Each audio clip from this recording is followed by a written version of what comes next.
नमस्कार दोस्तों, हम लोग अभी झीलों की नगरी में हैं और यहाँ पर आज टैकॉन 2026 की आगाज़ हो चुका है और हमारे साथ आज इस पूरे इवेंट को ऑर्गेनाइज करने के लिए जो ऑर्गेनाइज़र हैं वो हमारे साथ में हैं।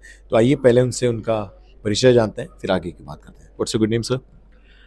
मेरा नाम अभिनव जैन है और टाइकॉन 2026 फोर्थ एडिशन में जो साउथ राजस्थान का सबसे बड़ा इवेंट है for the founders, young budding startups and great entrepreneurs के लिए। Gateway edu connect, like the name suggest, वो एक एजुकेशन के अंदर AI first study abroad platform है जो स्टूडेंट्स को विदेश में पढ़ने के लिए और दूसरी अपॉर्चुनिटीज़ के लिए हेल्प और असिस्ट करता है। और इसी बहाने से हम लोग सोच रहे थे कि यार बहुत सारे जो स्टार्टअप्स हैं और बहुत सारे फाउंडर्स जो उदयपुर के हैं, उनको प्रोत्साहन मिले ताकि कुछ हेल्प हम कर सकें in terms of knowledge sharing and air deliverance. Gateway edu connect जो है वो स्टूडेंट्स को अब्रॉड भेजने में सहायता करता है और स्टूडेंट्स का टोटल जर्नी जो है उसका एप्लीकेशन से लेके उसका वीज़ा, उसके बाद में उसका एकोमोडेशन तक उनको हेल्प करता है। और ये हम कर रहे हैं लास्ट 15 ईयर्स से। एंड हम लोग बहुत खुश हैं उदयपुर में रह के और हम चाहते हैं कि every student should get the opportunity.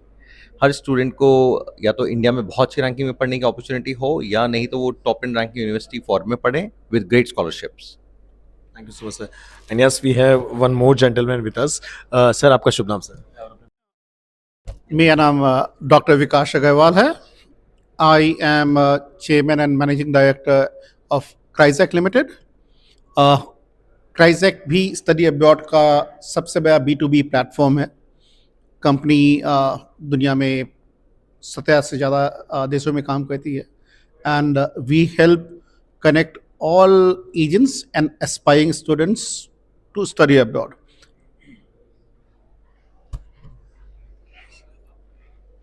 So first of all, ये जो पूरा एक बड़ा सबमिट जो कहते हैं कि साउथ राजस्थान का one of the biggest submit है, ये दिमाग में कैसे आया कि एक प्लेटफॉर्म पे एक छत के नीचे एंटरप्रेन्योर्स हैं, स्टार्टअप हैं, इन्वेस्टर हैं और कुछ लोग जो कुछ नया करना चाह रहे हैं अपनी लाइफ में, उनको एक प्लेटफॉर्म पे लाना आपके लिए कितना बड़ा चैलेंज था? टाई ग्रुप जो है वो already the you know kind of Indus जो ग्रुप है, it's a very famous group across the globe. और हम लोग सोच रहे थे कि एक समिट हो जाए बहुत अच्छी तरीके से, तो पूरी टीम ने प्लान किया है। एंड क्योंकि मैं एक चार्टर मेंबर हूँ, मेरी एक रिस्पॉन्सिबिलिटी बनती है प्रोफेशनली एंड सोशली उन लोगों को हेल्प करने के लिए जो बहुत अच्छी तरीके से करना चाहते हैं। उनके पास बहुत अच्छे अच्छे आइडियाज़ हैं, बहुत अच्छा मिशन है, बहुत अच्छी टेक्नोलॉजी है एंड हार्ड वर्क और एग्जीक्यूशन वो करना चाहते हैं। तो हमें लगा कि उनको प्रोत्साहन देने के लिए हमें ये एक इवेंट कराना चाहिए। और टाई के साथ में गेटवे जो कनेक्ट हमेशा है और हम लोगों ने प्लान किया है कि we should be the main title sponsor. और हम हमेशा ये चाहेंगे कि जो जो यंग बडिंग एंटरप्रेन्योर्स और स्टार्टअप्स हैं वो आए और अपनी टेक्नोलॉजी के साथ इंडिया को आगे बढ़ाएं। It's a great Bharat leap mission. India first mission में डेफिनेटली हम मोदी जी के साथ में हैं और हम चाहते हैं कि उदयपुर का और पूरे राजस्थान का जो नाम है वो रोशन हो। सर, किसी भी बड़े सबमिट के अंदर जो स्पीकर्स हैं, जो मेंटर्स हैं, जिनको हम लोग इनवाइट करते हैं, उसका क्या क्राइटेरिया आप लोग सेट करते हैं? नॉर्मली हम देखते हैं कि हर अलग अलग सेक्टर में जो उस सेक्टर के सबसे ज़्यादा स्पेशलिस्ट हैं, दिग्गज हैं, हम उनको इनवाइट करें ताकि जो भी एंटरप्रेन्योर, यंग बर्ड्स जो सुन रहे हैं इसको, उनके अनुभव से कुछ सीख सके। ये सारे स्पीकर्स बहुत चुन के लाए जाते हैं। उनका नाम बहुत सोच के समझ के उनको इनवाइट किया जाता है। उनसे वक्त निकालना इतना आसान नहीं होता एंड ये कई महीनों का प्रोसेस होता है। अपने अपने फील्ड में वो एक्सपर्ट होते हैं, तो जितना भी वो ज्ञान बच्चों के साथ शेयर कर सकते हैं, यंग एंटरप्रेन्योर के साथ शेयर कर सकते हैं, उससे सबको बहुत मदद मिलती है। आप दोनों की कंपनीज की अगर मैं बात करूं, तो बिंग एन फाउंडर या बिंग एन उस कंपनी का एक हिस्सा होने होने के नाते एक कंपनी को रन करने के लिए being an founder, being an employee, जो भी उसमें पार्ट होता है, कितना मुश्किल होता है इन सब चीज़ों को मैनेज करना? आई थिंक कंपनी चलती है तीन इम्पॉर्टेंट चीज़ों की वजह से. One is great idea and perfect execution. Second is great operation excellence और रेगुलरली वो ऑपरेशंस को इम्प्रूव करना, जिसको हम ऑपरेशनल एफिशिएंसी भी बोलते हैं. थर्ड होता है कि उस आइडिया को कैसे बड़ा करना है, how to scale it up और टेक इट टू 10x और 100x in next 2 to 5 years plan. ये तीनों के हिसाब से अगर कोई परफेक्टली उसको प्लान करता है और रेगुलरली इसको कंटिन्यूसली फॉलो करता है, तो मुझे लगता है कि कंपनी बहुत जल्दी बड़ी बन सकती है. और इंडिया एक पोटेंशियल मार्केट है, बहुत सारी अपॉर्चुनिटीज़ हैं इसमें. और because the medium class and middle class of India बढ़ रहा है, इसकी वजह से ये अपॉर्चुनिटीज़ हमेशा ही बढ़ेंगी. विकास सर, आपकी ओर से बताइए प्लीज. मेरा मानना है एम्प्लॉयज कंपनी का सबसे बड़ा स्तंभ है. It's a core of your business. अगर आपके एम्प्लॉयज अच्छे, ईमानदार, कमिटेड होंगे, कंपनी का सक्सेस आएगा. जैसे अभिनव जी ने कहा, बाकी एलिमेंट चाहिए, बट अगर एम्प्लॉय अच्छा ना हो ना, तो कुछ काम नहीं आता. तो आपको एक मजबूत, अच्छा एम्प्लॉय चाहिए जो कंपनी को अपनी कंपनी मान के काम करे, ना कि 8 घंटे की ड्यूटी है, आए, ड्यूटी निभाए और निकल गए. एम्प्लॉय अच्छा सोचेगा, ईमानदारी से काम करेगा, कंपनी बहुत आगे जाएगी. हमने सुना है कि ज़िंदगी में एक फेलियर आपकी जर्नी बदल सकता है. तो नए जो एंटरप्रेन्योर्स हैं, जब कभी स्टार्टअप करते हैं और वो एक छोटी सी फेलियर देखकर बैकस्टेप हो जाते हैं, उन एंटरप्रेन्योर्स के लिए क्या कहना चाहेंगे? क्योंकि मुझे लगता है हम सब ने ज़िंदगी में कभी ना कभी कोई फेलियर को फेस किया है. तो वहाँ पर क्या ऐसी चीज़ है, ऐसा कौन सा मूल मंत्र है जो हम हमारे आने वाले अपकमिंग एंटरप्रेन्योर्स को दें, जो स्टार्टअप कर रहे हैं उनको दें? एक जापानीज वर्ड है, उसका नाम है काइजन. KAIZEN. उसका मतलब है कंटिन्यूस इम्प्रूवमेंट. अगर आपने देखा होगा डेफिनेटली, तो बहुत सारी कंट्रीज काइजन पे काम करती हैं. मेरा सजेशन है सारे स्टार्टअप फाउंडर्स के लिए कि आप पायलट प्रोजेक्ट बनाइए, हम उसको MVP भी बोलते हैं, और उसको मार्केट में लेके आइए, रन करिए, कस्टमर से पूछिए. अगर वो सही नहीं जाता है तो कंटिन्यूसली इम्प्रूवमेंट करते जाइए. Just have a process of kaizen and then you are sorted.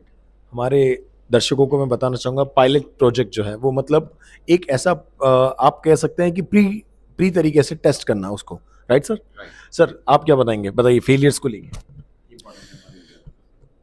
अगर जिन्होंने मूवी 12th फेल नहीं देखी है, तो उन्हें देखना चाहिए, क्योंकि उस मूवी का मूल मंत्र है रीस्टार्ट, और ये सच्ची घटना में आधारित है.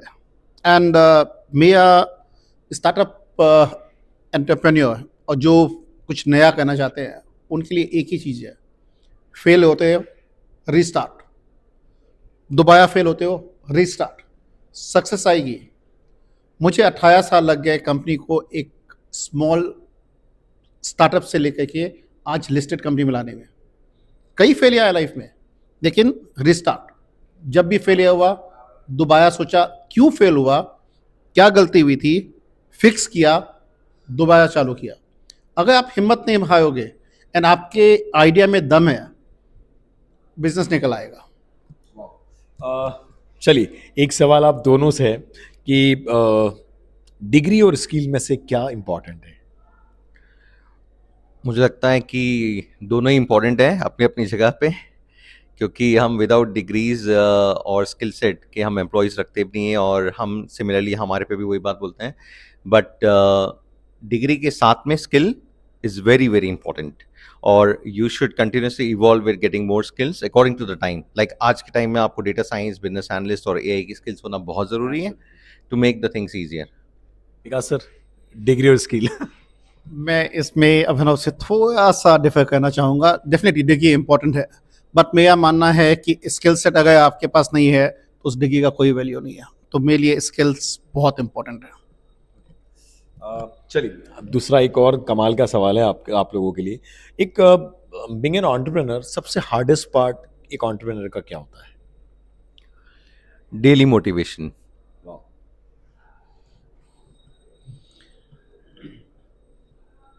जो भी एंटरप्रेन्योर होता है उनको सिर्फ अपने लिए नहीं सोचना होता, उन्हें आगे देखना होता है, अपनी पूरी टीम को साथ लेके चलने के लिए सोचना होता है। एंड कई बार बहुत डिफिकल्ट सिचुएशन आता है जहाँ पे कि वो अपने और अपनी टीम के बीच का डिफरेंस नहीं समझ पाते। पूरी टीम को साथ लेके चलना और बिजनेस को एकजुट रख के चलना मेरा मानना है कि बहुत कठिन होता है, and that's biggest challenge what I see. एक मार्केट में सेम चीज प्रोडक्ट बेचने वाले 4 लोग हैं और बीइंग एन कस्टमर मुझे वो प्रोडक्ट चाहिए, और बीइंग एन एंटरप्रेन्योर या बीइंग एन स्टार्टअप जो भी आप कर रहे हैं, ऐसा कौन सा चीज़ है, ऐसी कौन सा मूल मंत्र है, ऐसा कौन सा सीक्रेट है कि आपको अपना प्रोडक्ट दूसरों से बेहतर बेचना है कन्विंस करके? तो कन्विंसिंग पावर जो है वो कहाँ से आती है? मुझे ऐसा लगता है कि जो भी प्रोडक्ट है it should be customer oriented हमेशा, और कस्टमर की प्रॉब्लम को सॉल्व करें और उस पर्टिकुलर नीश के अंदर वो बेस्ट प्रोडक्ट हो, राइट। और अगर आपने वो उस पर्टिकुलर नीश के अंदर बेस्ट प्रोडक्ट दे दिया in a very affordable price, then you have cracked the market. Like if you take an example of Oppo or Samsung or something like this, आप देखेंगे कि वो 25 से 30-35 हज़ार के बीच में बहुत से फ़ोन्स देते हैं। बट अगेन अगर आप ऐसे देखते हैं कि बहुत हाई क्वालिटी रेजिलियंट वाला अगर प्रोडक्ट चाहिए आपको, तो फिर आपको एप्पल भी बहुत सा प्रोडक्ट देता है which comes in affordable price for that particular नीश। तो नीश के हिसाब से आपको अपने प्रोडक्ट को बेस्ट बनाना पड़ता है। क्वालिटी, कंसिस्टेंसी अगर आप दे सकते हैं, कस्टमर आप पे विश्वास करेगा। अगर आप क्वालिटी नहीं मेंटेन कर सकते, जो आपने प्रोडक्ट के बारे में बताया है, झूठे वादे कहेंगे, लंबा नहीं चलेगा। So quality is the key. चलिए, मुझे लगता है कि इस सवाल पे दोनों के जवाब मिलते जुलते थे। और right, last but not the least, हमारे नए जितने भी एंटरप्रेन्योर्स हैं, जो यंग बडीज हैं, जो ये चाह रहे हैं कि हम लाइफ में कुछ अलग करना चाहते हैं, उनके लिए एक ऐसा मैसेज जो यहाँ से इस चैनल के माध्यम से हम लोग देना चाहेंगे। एक आइडिया को पिक करिए, उस पर फोकस करिए, उसका एमवीपी बनाइए और कस्टमर्स के पास जाइए, रिव्यूज़ लीजिए and then launch the product as soon as possible. Speed is money, quality is the most important thing, और execution is the winning success message. Planning, belief in your idea and consistency, आप तीनों को ठीक से manage कर पाएंगे, business निकलेगा। Last सवाल मेरा पर्सनल है आप दोनों से। अभिनव जैन को ऐसी क्या खास चीज़ है जो अभिनव बनाती है, और डॉक्टर विकास अग्रवाल को ऐसी कौन सी खास चीज़ है जो उन्हें डॉक्टर विकास अग्रवाल बनाती है? आई थिंक सी अपनी तारीफ करने की बात बोल रहे हैं हम। नहीं, ये एक्चुअली जानना इसलिए इंपॉर्टेंट है हम लोगों के लिए, क्योंकि समटाइम क्या होता है, जब तक आप खुद पे फेथ नहीं कर पाएंगे, हम कस्टमर को अपनी तरफ अट्रैक्ट नहीं कर पाएंगे। मतलब आज आपने जिस मुकाम पे आप लोग हैं, उस मुकाम का सपना लोगों का सपना है। हम जैसी आप जैसी लाइफस्टाइल जी रहे हैं, लोगों का सपना है सर, यकीन मानिए। कई ऐसे यंग एंटरप्रेन्योर हैं जो घर पे बैठ के सोच रहे होंगे मुझे ऐसा बनना है, मुझे ये करना है, और हो सकता है यहाँ से जाने के बाद जब ये वीडियो जाएगा, पब्लिश होगा, people are searching you on Google, on different platform पे आपको देखेंगे कि यार क्या कर रहे हैं, क्या ऐसा है कि जो दूसरा डिफरेंट कर रहा है। आई थिंक एक चीज़ जो मुझे डिफरेंट बनाती है दूसरों से ये है कि मतलब मैं कल से ज़्यादा आज मेहनत करता हूँ, और वापस जो आने वाला कल है उसमें मैं और ज़्यादा मेहनत करता हूँ जो रेगुलरली लोग कर नहीं पाते हैं। So in order to challenge me they have to be really good in this domain, in my niche, and next day is self improvement, और अपनी गलती मानकर उसको इम्प्रूवमेंट करना।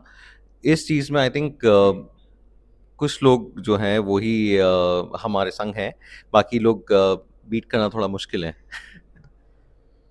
मैं बिल्कुल अभिनव के को समझ करता हूँ। इंट्रोस्पेक्ट करना बहुत जरूरी है। गलती है, फिक्स कीजिए। सही है, आपको लगता है कि आपके आइडिया में दम है, फॉलो कीजिए। बहुत लोग मना कर सकते हैं कि नहीं नहीं चलेगा, पर अगर आपका कन्विक्शन स्ट्रांग है, आपको उसमें मेहनत करनी चाहिए। एंड बिना मेहनत किए कुछ नहीं आने वाला। मेहनत करना होगा और लीप ऑफ फेथ आपको लेना होगा कि कोशिश तो करके देखे, बाकी जो होगा देखा जाएगा।